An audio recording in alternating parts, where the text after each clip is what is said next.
So hello मेरे प्यारे दोस्तों, कैसे हो आप सब। और उम्मीद करता हूँ कि आप लोग बहुत ही अच्छे से अपनी प्रिपरेशन कर रहे होगे।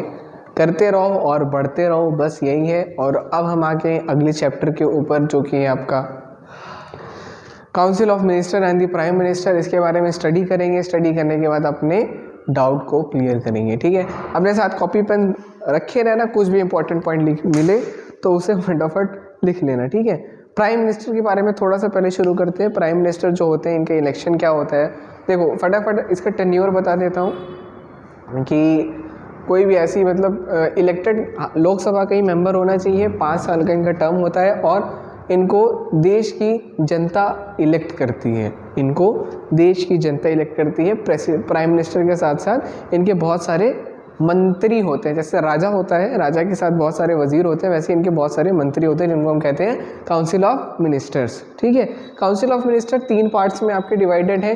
एक डिप्यूटी मिनिस्टर, कैबिनेट, और एक है आपका डिप्यूटी कैबिनेट और मिनिस्टर ऑफ स्टेट। मतलब जो मिनिस्टर ऑफ स्टेट समझ सकते हो कि इनके साथ जो उठक बैठक करने वाले लोग होते हैं वो सब। ठीक है, और अब यहाँ पे देख लो कैबिनेट का कंपोजिशन क्या क्या है। The cabinet is a small but important body of senior leaders who are included in the council of minister. They hold important portfolios and decide major policies of the government. मतलब ये छोटा होता है लेकिन senior leaders होते हैं इसके अंदर। जो प्रमुख लीडर होते हैं आपके गवर्नमेंट के, वही लोग इसमें पार्टिसिपेट किए रहते हैं। उन्हीं के ग्रुप से ये कैबिनेट वाला पार्ट बनाया जाता है। और गवर्नमेंट के अंदर गवर्नमेंट को सलाह देना और मतलब काउंसिल ऑफ मिनिस्टर के ही थ्रू मतलब जो एडवाइसेस, सजेशन और जो बहुत सारी बातें होती हैं वो इन्हीं से ही मिलती है, कैबिनेट से प्राइम मिनिस्टर को। और वो बात ये प्रेसिडेंट के सामने और जनता के सामने रखते हैं। ठीक है, अपॉइंटमेंट क्या है। Appointment the prime minister recommends his trusted senior colleagues in the parliament as of his cabinet. The President of India appoints them as ministers. Real executive power under the Indian Constitution rests not in the President but in the Union Council of Ministers with the Prime Minister as its head. ये आप समझ सकते हो appointment. अब इसका इनका कैसे होता है, जो प्राइम मिनिस्टर होते हैं जिनको लगता है मतलब उनके बहुत सारे साथी होते हैं भाई, गवर्नमेंट के अंदर जो मतलब पार्टीज होती है उनके तो बहुत सारे लीडर्स होते हैं। तो जो प्राइम मिनिस्टर साहब को जो लगता है कि हाँ हमारे ये ट्रस्टेड है, ये हमको कुछ और अच्छा बता सकते हैं, हमको कुछ और अच्छा सजेशन दे सकते हैं, ये हमारे अंदर और लोगों के अंदर बहुत इंप्रूवमेंट ला सकते हैं, तो उनको वो सब इलेक्ट करते हैं। और इलेक्ट करने के बाद उनका सब नाम भेज दिया जाता है और प्रेसिडेंट उन्हें मिनिस्टर की तरह बना देते हैं। देखो क्या होता है, प्रेसिडेंट तो एज नाम के लिए हेड होते हैं, लेकिन जो पूरी टोटल पावर होती है वो जाती है प्राइम मिनिस्टर और काउंसिल ऑफ मिनिस्टर के पास। ठीक है, और जो प्राइम मिनिस्टर होते हैं वो काउंसिल ऑफ मिनिस्टर के हेड होते हैं। Powers and functions of the cabinet फटाफट देख लो, यहाँ पे भी देखते जा रहे होगे, मैं तो यहीं पे देख के बता रहा हूँ फटाफट। Policy administrative power, policy making, implement of policies, coordination of the function of various minister. Policy बनाना, कुछ भी लोगों को बताना, ऐसा बिल बनाना मतलब कि अब इस तरह का बिल आना चाहिए। देखो क्या होता है, prime minister as a head आपको फेस इन आउटसाइड से सामने आपको प्राइम मिनिस्टर ही देखते हैं, लेकिन इनके बैक में होते हैं इनके सारे कैबिनेट, काउंसिल ऑफ मिनिस्टर, जो कि इनको पीछे से बताते रहते हैं कि अब ये आपको ये काम करना चाहिए। ठीक है, coordination function of various minister, मतलब कि अब ये 3 पार्ट में डिवाइडेड है, तो इन दोनों से कैसे इनको कोऑर्डिनेट करना है, कैसे इन लोगों को बात बताना है, कहीं पे इनको मीटिंग करवानी है, तो ये सब इनकी पावर होती है। और अगर इन्होंने कह दिया तो लोगों को आना पड़ेगा, मिनिस्टर्स को आना पड़ेगा यहाँ पे। ठीक है, legislative power, introduction of bill, source of information, amendment of constitution और president special address, issuing ordinance. ये आप सिंपल सी बात है, बिल बनाना, इंट्रोडक्शन मतलब कि अब इस टाइप के बिल आपको लेने चाहिए, इस तरह के ये सारे बिल को इंट्रोड्यूस करवाते हैं।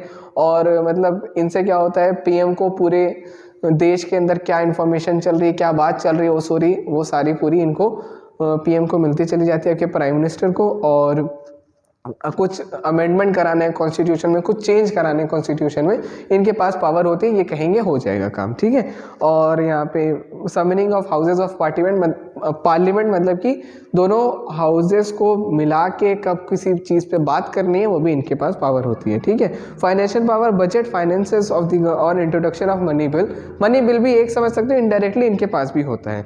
Emergency power, the cabinet recommend to the president to proclaim emergency कुछ ऐसी इंपॉर्टेंट क्राइसिस आ गया, कुछ ऐसे मतलब नेशनल इंपॉर्टेंस की चीज़ आ गई तो वहाँ पे ये पीएम से कहे बगैर प्रेसिडेंट को कह सकते हैं कि आपको इमरजेंसी डिक्लेयर कर देनी चाहिए, ठीक है। अब यहाँ पे आते हैं position and powers of prime minister. Prime minister के बारे में क्या क्या है, देखो मैं 2 स्पीड में चलता चला जा रहा हूँ, फटाफट हर चीज़ को ध्यान से सुनना। All the ministers are appointed by the president on the advice of prime minister, ठीक है। सबसे पहली बात तो जो प्राइम मिनिस्टर होते हैं, मतलब जो काउंसिल ऑफ मिनिस्टर होते हैं वो किनसे, प्रेसिडेंट मतलब प्रेसिडेंट ही इलेक्ट करते हैं, किसके एडवाइस पर, प्राइम मिनिस्टर के एडवाइस पर।